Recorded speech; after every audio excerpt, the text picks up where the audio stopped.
Denver Broncos Mile High View, no commercials, no bullshit. I want to put this out here because here at Mile High View, we're always ahead of the curve, always. And I just wanted to say some recent things. We were the first to talk about, how do you attack the Steelers in the pass game. Took a lot of crap for that, and as it turned out, the Steelers hung on due to an aerial attack by the Broncos. The next week, they hung on from an aerial attack from the Texans to win, just barely winning both games. So we were right about that. Our own Colby was the first to talk about bringing up that our offense looks exactly like McCoy all over again.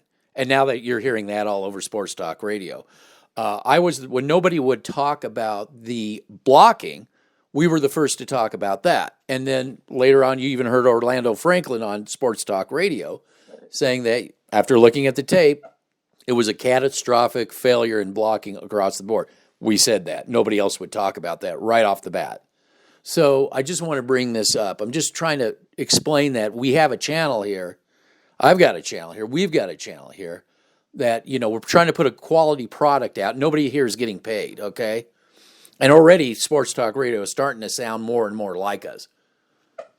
Things we've been saying. Not quite, because we're ahead of the curve as always. But they're starting to. They're starting to actually get a clue. So I just wanted to put out, first of all, too, if you listen to this and think I have this thing against Bortles, you've completely missed the point. There was what I'm upset about with the Denver Broncos with bringing in Bortles is you've made a decision and you just can't stick to it. This has to be Elway. Elway must have been pounding the table to bring Bortles in. Calmer voices said, if this was a team that had Brady in it, had Breeze in it, had the established quarterback, and you brought in Bortles to be the backup, then there's no question. He's the relief pitcher in case Brady goes down. He's out 3 to 5 weeks. Bortles wins 2, 3 or more games, whatever. That's fine. Once the quarterback is healed, they come back. There's no quarterback controversy. That's probably what they were trying to explain to Elway. But the way Elway does things, I'm beginning to really get his thinking. He was probably pounding the table. The calmer voices said, don't bring him in. Let's not get a quarterback controversy going. And I guarantee you in this Jets game that Rypien is going to be on a very short leash. And Elway can't wait to get Bortles in there. And that's fine. Bortles wins the game. We'll just say that. If that happens, Bortles wins the game. He's a hero. You are never going to get away from this. As soon as Locke comes back and he struggles, all you're going to hear is this, put Bortles in. We'll see how Bortles does. Bortles.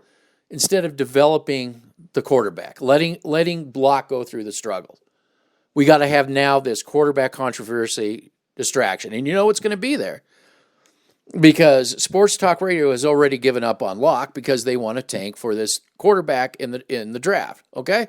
So they've already given up, which I said they would, and right about that again, that they would end up ruining him. I just knew that they would figure out a way to do that.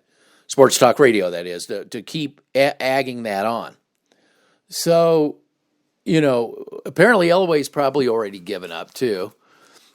He's going to bring in a quarterback controversy now. And if Sports Talk Radio is really clamoring for Bortles, you need to shut that off. Because they'll throw Bortles under the bus. That's a guarantee. And they're going to keep pining for a first. Well, you got to move up in the draft to get a quarterback. You have to.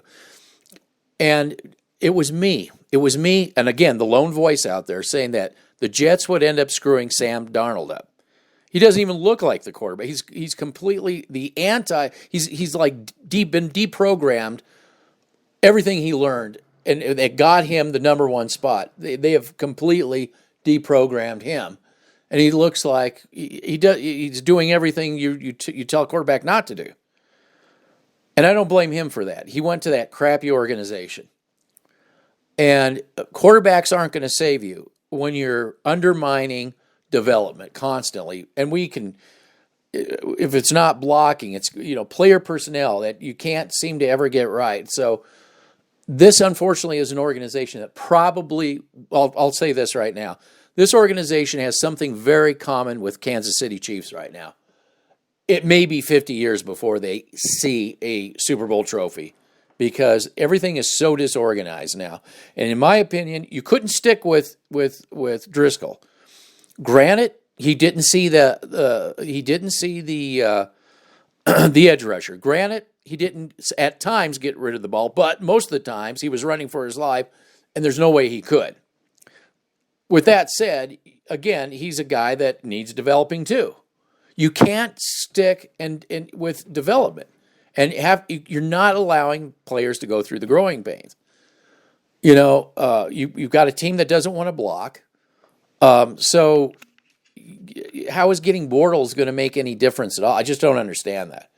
So I just see Bortles as another distraction. I see Rypien as on a short leash. He's on a short leash. Elway probably just can't wait to get. See, this is the guy I wanted. He's going to be in there. He can't help himself. He just can't help himself. So, we're going to probably end up having a quarterback controversy when this is all over. Something that everybody said, at least with that had two brain cells. So let's not do that. But, like I said, I was right. They'll ruin Locke. They'll ruin him. If they go up and get a quarterback, good luck with that. Because everything else is in shambles. So, I have to put that out there.